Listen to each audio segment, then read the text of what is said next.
আজকে আমি তেঁতুল আর কাঁচামরিচ দিয়ে আমি চা বানাবো।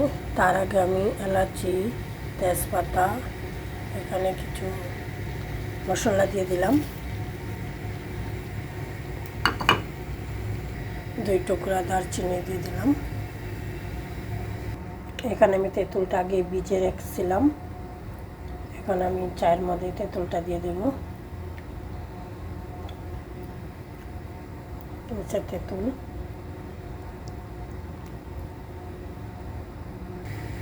এখন আমি এর মধ্যে তেঁতুলটা দিয়ে দিলাম।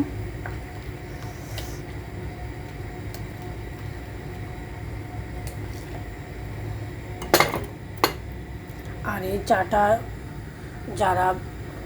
যাদের ফ্যাট আছে, যারা মানে ডায়াবেটিস আছে, তাদের জন্য কিন্তু অনেক উপকারী। এখানে আমি একটা কাঁচামরিচকে 2 ভাগ করে দিয়ে দিলাম। এখন আমি এর মধ্যে একটা গ্রিন টি দিয়ে দেব। দেখেন, এর মধ্যে আমি একটা গ্রিন টি দিয়ে দিলাম। যারা আমার ইউটিউব চ্যানেলটা সাবস্ক্রাইব করেছেন ইতিমধ্যে, সবাই অসংখ্য ধন্যবাদ। যারা সাবস্ক্রাইব করেন নাই, তারা অবশ্যই সাবস্ক্রাইব করে পাশে থাকবেন, পাশে থাকা নোটিফিকেশনটা অন করে দেবেন, আর লাইক, শেয়ার, কমেন্ট করবেন। চাটা কিন্তু এর আগেও আমি 1-2 বার খাইছি, অসাধারণ লাগে।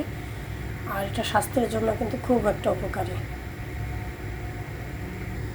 দেখেন আমার চাটা কিন্তু এটা ভালো করে বলকামো, যাতে খুব ভালো একটা তেঁতুলটা, মরিচের ঝালটা সব কিছু ঠিকঠাক মতো বের হয়। এর জন্য এটা কিন্তু 3-4 মিনিটের উপরে এখন আরও জাল দিতে হবে। মানে যত জালটা বেশি হবো তত মজা হবে চাটা। আর এর মধ্যে কিন্তু আমি কোনো চিনি বা গুড় কোনো কিছুই ব্যবহার করব না, যেহেতু এটা তেঁতুল দিছি আর মরিচ দিছি, মশলা টশলা সব দিয়ে দিছি।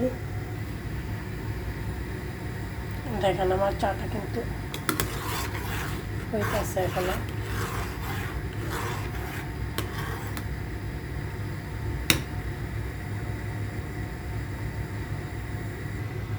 এখন আমি চাটা বন্ধ করে দেব। চাটা আমার হয়ে গেছে। এখন চুলা থেকে চাটা আমি নামিয়ে নেব।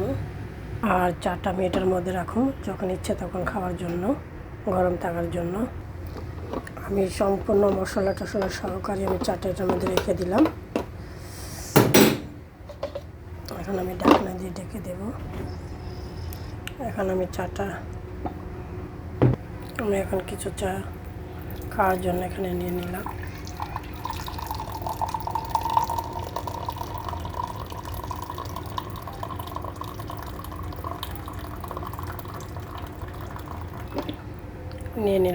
চাটা পরিবেশন করার জন্য।